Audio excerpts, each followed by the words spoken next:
So yan, good afternoon everyone. So update tayo mga kababayan sa ating ginagawa na biga. So yan po yung paraan namin mga kababayan, no? Tapos na kami na siding sa loob. So ganito, binababa namin yung ano namin, yung mga bakal namin na ginagawa. So yan lang kadali mga idol. So ganitong paraan, inuuna natin yung sahig ng biga natin bago bakal. Tapos pangalawa, yung dito naman yung siding natin, ito yung siding. So mas maganda ganyan mga idol, may mga sukat siya. Halimbawa sukatin nyo ang haba niya papunta dito.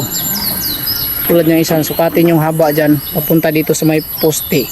Bali, lagyan nyo ng sukat yung mga porma nyo para hindi kayo mawala kung ilalagay na ninyo habang gumagawa kayo sa ilalim. Kasi sa ilalim ng ginagawa, ina-assemble yan sa baba, sa ilalim. Pagdating dito sa taas, ikinakabit na para mas madali yung trabaho. So ganyan, lagyan nyo ng palatandaan nyo bago nyo siya ikabit dito. Palatandaan nyo kung magkano yung sukat. Lagyan nyo yung yung mga plywood na ginagawa nyo mga porma. Yung mga sukat nya, lagyan nyo ng palatandaan, sukat, para pagdating dito sa taas mas madali na siyang ikabit. Ayan. So umpisa na silang nagbaba dito.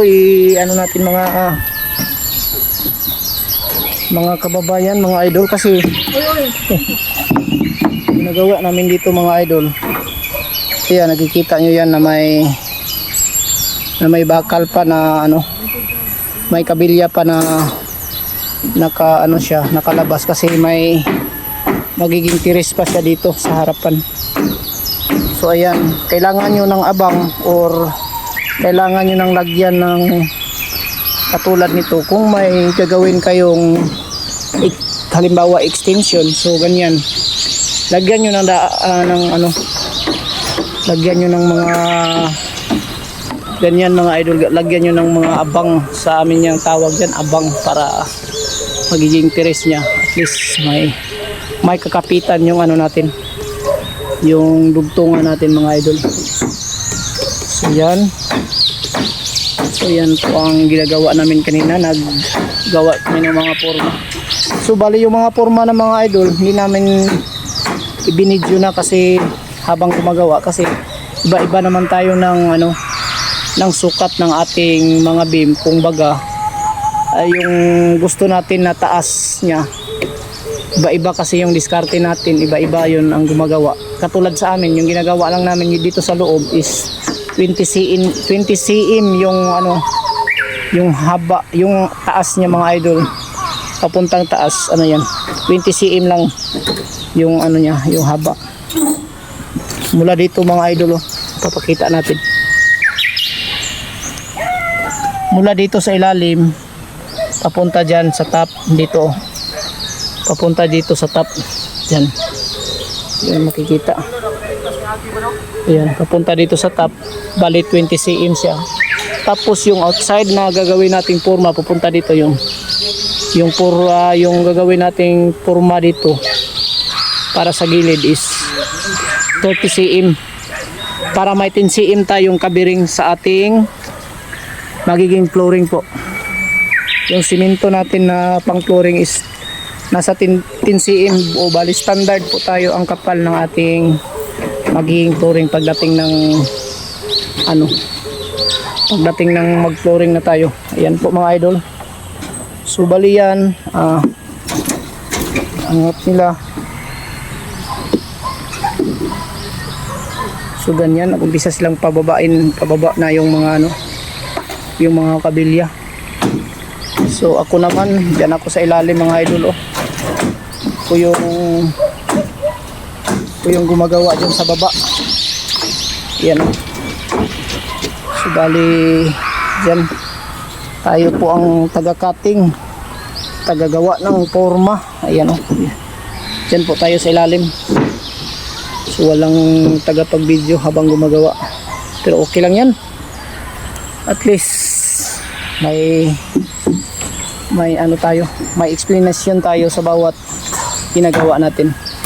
So kung kayo may balak kayong magpagawa, ito manood lang kayo para may matutunan din, para makasuggest din tayo kung anong mas maganda paraan na ating gagamitin para sa paggawa ng ating mga bahay. Pwede kayo magtanong dito sa akin, just comment down below para kung kayo may magbabalak na gumagawa ng bahay, at least mayroon kayong mga idea tungkol sa paggawa o paraan katulad nito.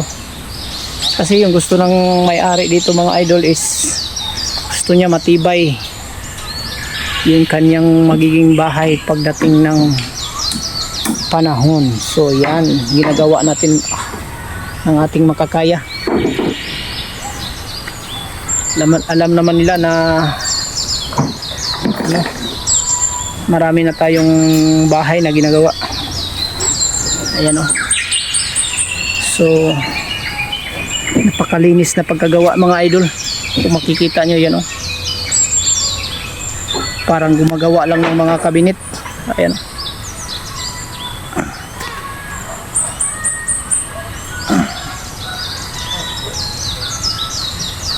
Init man.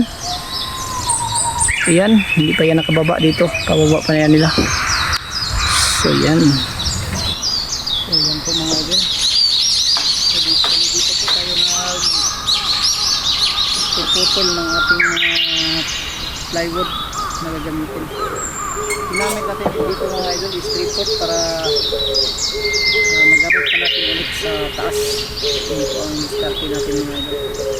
Kasi kung manipis kasi, pag backlash nyan is yupi-yupi or hindi na natin magamit. Mas maganda pag ganyan yung ginagamit natin mga idol. Balik repot po.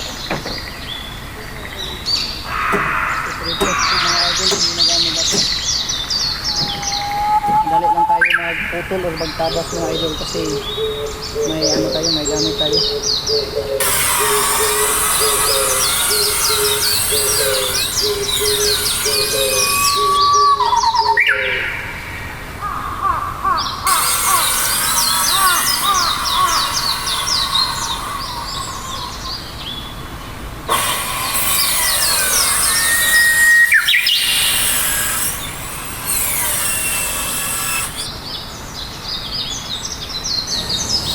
Good afternoon. Di tayo mga idol. Pakita natin yung nagawa natin ngayon. So, yan. Bali, nakababa na yung mga kabilya natin mga idol sa biga. So, yan. Nakikita nyo. Nung una inangat natin. So, ngayon, natapos na tayong nakapag-siding ng ating mga plywood dito sa loob. So, pwede na natin ibaba yung ating mga kabilya or mga bakal natin sa tiding. Yan po, makikita nyo ay pwede na siya. Napaka yan mga idol kita natin mga kababayan. Ito po yung natin ngayon. So kulang pa yan ng mga dressing or mga natin, mga pang patibay kaunti. So yan. So ito yung ginagawa namin kanina. Yan mga idol. Napakatuwid ng ating mga bakal. So yan lang po yung pinagawa namin.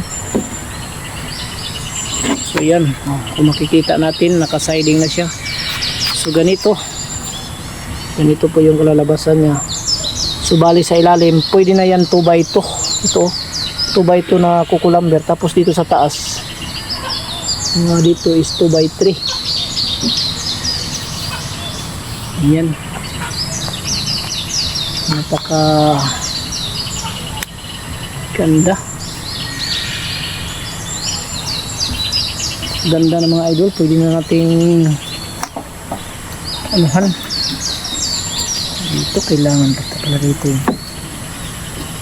Dito. Malayo dito.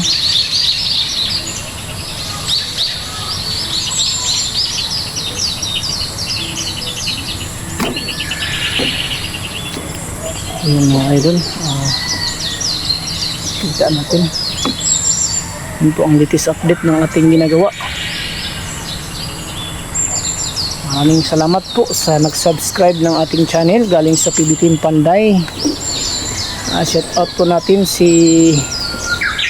Idol Ramsky 9195 from Iligan City. Thank you for watching at sa pag-subscribe. Ayan po mga idol. Ito sa update ng ating ginagawa dito. Ayan po. Nakapag-siding na tayo sa loob pero sa labas hindi pa bukas. Yan isunod natin. Ito yung latest update natin. Bawat araw ay may natatapos.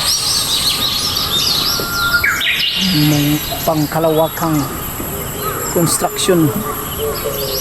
So yan po mga idol. Yan po ang ginagawa natin mga idol. Ayan. Ayan dito mga idol.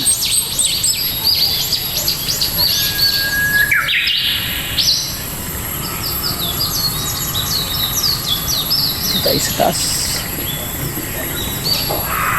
Yan, maraming salamat sa nagkalo at nag-subscribe ng ating channel. Bye-bye.